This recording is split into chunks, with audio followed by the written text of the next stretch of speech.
Hey everybody, welcome to Tread Archery 101. Greg here. Shooting 3 under. Alright? We all know what the proper finger pressure is. It's 30, 50, 20. It's in the books. Every coach will tell you. Everybody would tell you that. Right? So why am I making a video on it? Well, you can't really tell from the video from how nice it looks out here. But it's late October, and normally this is when you get ready for indoor archery. Down here, well, it's only like 81 degrees. It's incredibly nice out. But I am doing the same thing, keeping the same routine, getting ready for indoor archery, which means target archery. And I've noticed I've been, not a lot, but just enough. I got some shots that are going low. I can't figure out what's causing it. So I made that observation. Well, I got to figure it out. I want to correct it because, in target archery, every little point is valuable. So for the next few weeks after that, I was paying attention to what's going on, and I came up with a hypothesis is it's finger pressure that's causing it. And I was curious, is that 30, 50, 20, the standard model, the best for 3 under? It's made for split-fingered Olympic archers, which is a total different setup than what we're using. Different stress on the string, the limbs, the fingers, yada, yada, yada. So I decided to run some tests. And my tests are real simple. I just want to see,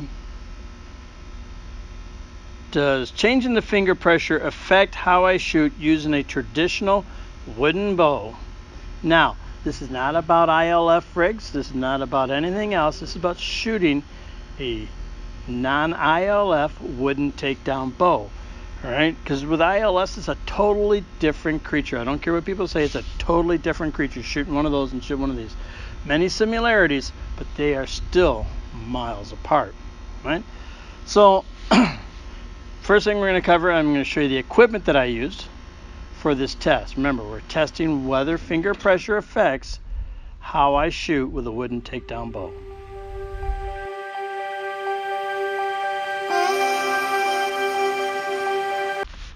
All right, my equipment. First up, I'm going to use the Black Hunter. Why am I using the Black Hunter? Well, remember, this is about trad archery, and this is probably the top-selling, arguably, the top-selling traditional bow in the world. I mean, this thing's made by the tens of thousands, sold by the tens of thousands. So, you know what? I just think it's something common. A lot of people use it. It'll apply to a lot of people. Mine is 30 pounds. Right, I'm using a Dacron string, and there's pretty much nothing else. It's just your standard Black Hunter bow. For my arrows, I'm using my Cross-X Hurricanes. These are 32-inch, 800 spine, 75 grain up front, with 4, I believe they're 3-inch feathers, and I am using pin knocks on the back of them. For my tab, let me get it here. It's on my belt. I'm using a Yost tab, right? Cordovan leather, quality stuff. I like it. So there's my equipment. Real simple, just like any good basic traditional archer would be using.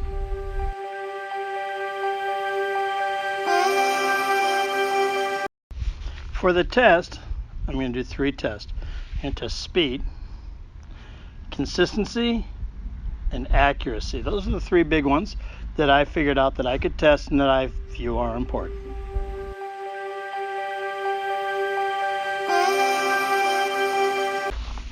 So what we're going to test today is 3 different finger pressures. We're going to do one, I'm going to call it the standard model, and that is 30%, 50%, 20%, which is very much accepted. Then the second one, I'm going to call it the index model, which is just the opposite. It's 50, 30, 20. So last one, I'm going to call it the balanced model.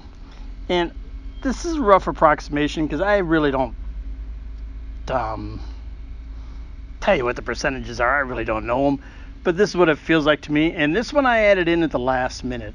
I was doing mainly the index heavy one versus the middle finger one. That's what brought this on. But right before I filmed it, I was playing around and I did something and I go, wow, that's interesting.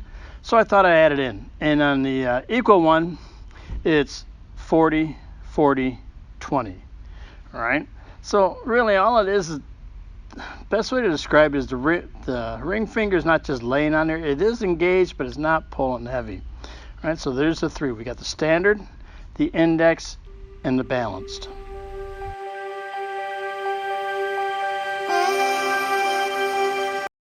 Speed test. All right, real simple. Use my chronometer. I just set it up, and I shot 20 arrows through it. Got a high, low, and an average. And that's what I did. So here's the numbers. Clipboard glasses means this is official. You'll also see I'll put it up here for you. On the standard finger pressure, the average was 170 feet per second. My high was 172, and my low was 168. A 30-pound bow, it's normal. For the index, the average was 174, the high was 175, and the low was 172. A substantial increase over the standard one. The balanced, the average was 174, the high was 176, and the low was 173.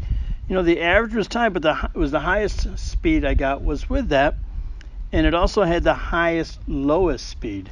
So I'm looking at that, and I did it, and I'm like, okay, so there's definitely something going on here. And I was wondering, look, science, we all know it. Speeds by draw length. More energy you can impart on it, potential energy you can turn into kinetic energy, yada, yada, yada.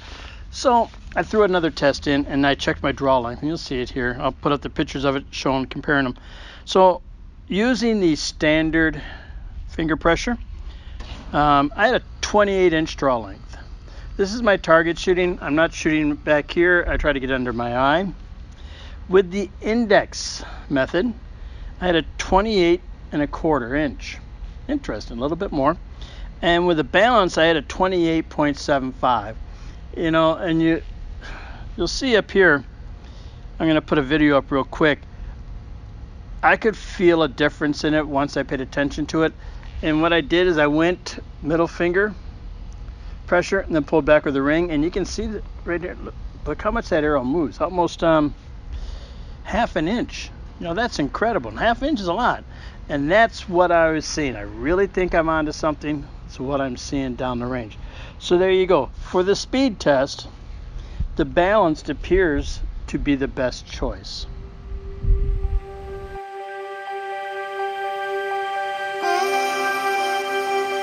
So the other test was consistency, and it's a real simple test. I just bought a poster board that was blocked off, had the grid lines all over it, and I put a spot on it. And what I was going to do is on a full draw, I'll put my arrow on that spot, let it go, and let's see what happens. And this whole thing was to show me, one, the gap, how high or below that aim point that my arrow was hitting, and two, it would be a good indicator whether I was comfortable with that grip by whether it caused plucking, collapsing, or things like that. And here's my results. I'm going to pop them up here. I'll show you this little chart right here, the different colors. The standard, my gap was 6 inches. All right. You can see it's not consistent at all. There's no groups.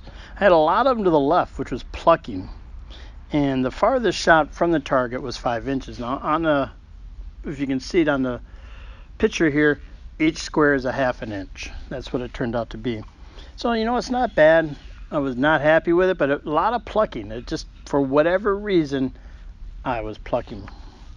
When I went to the index finger, my gap dropped down to 4.5 inches.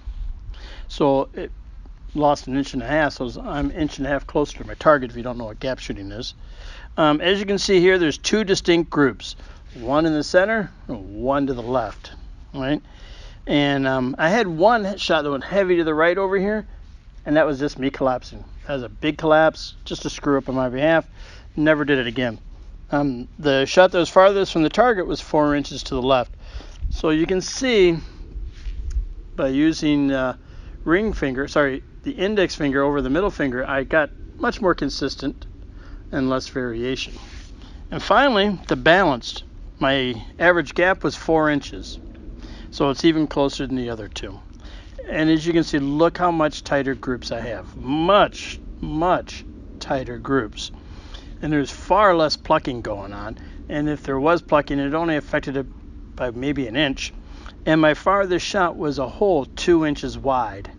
So according to this, it looks like balance. It indicates that balance is a much more consistent and smaller gap method of shooting for me.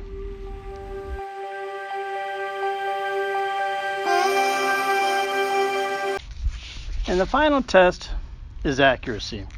You know what? Everything else, I don't care what you say. You can give me all the anecdotal evidence and all this you want, but if it doesn't work for me accuracy-wise, it ain't real. It's just how I am, right? So I wanted to see. So everything so far has been pointing to one way, not the others. And I wanted to see. Now, I had to use an NFAA hunter target. You'll see it right here. It's a 50 centimeter target. Main reason is because I didn't have any other targets. I just happened to have one of these left over for my wife was using it. And I will say the forering is just massive on this thing. But I got it for the white. The white was a nice size. I think it's like 3 inches across. So it's just perfect for trad archers. That's about it. If you can hit a 3-inch radius all the time, you're doing pretty good as a trad archer. My distance is 20 yards. That's the official distance, but in reality, it's probably 22 to 23. What it is, I didn't want to be out in the sun, so I backed up and stood under the shelter, which added a couple of yards to it. What I did is I shot 4 ends of 5 arrows each, so it's a total of 20 arrows. Now you'll see them, I'll pop them up here. Up first is the standard. I scored 92 points.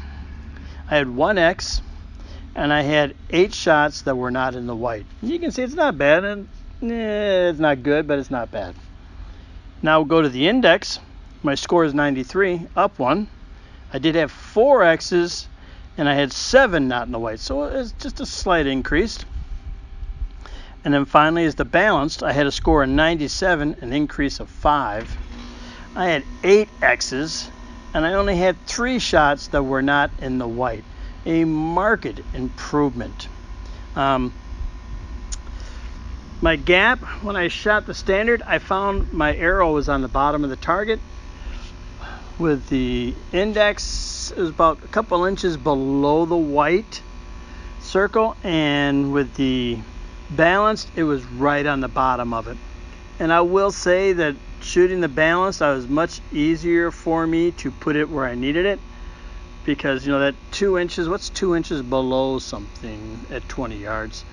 And the other one's down by the bottom of the target, and it would fluctuate from time to time. So that has to be taken into account on this whole thing, is how easy is it to put it where you wanted it.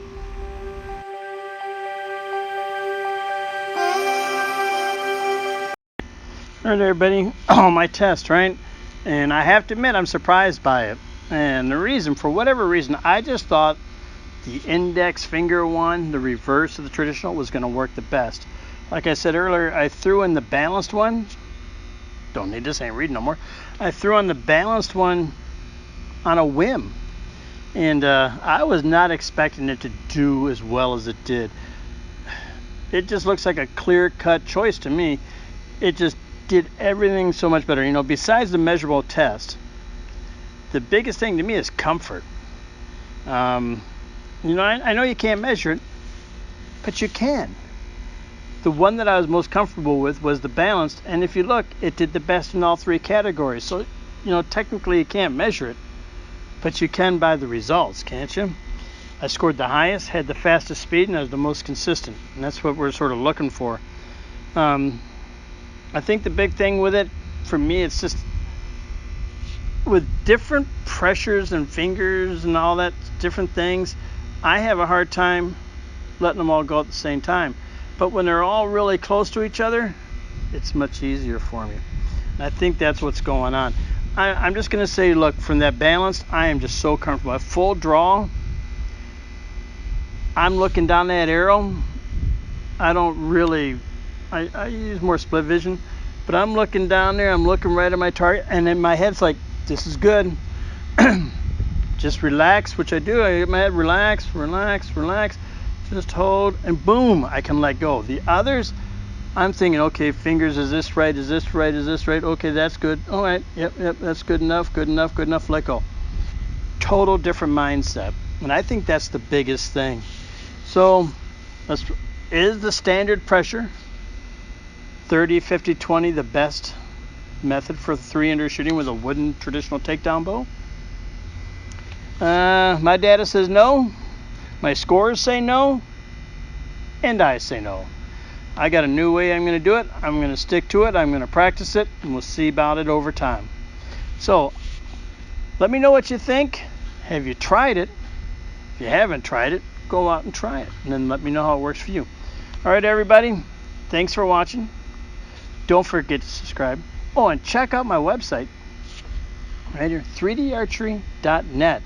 I have listing of courses, archery festivals, product reviews, and I sell awesome 3D archery targets. All right, everybody. I'll see you next time.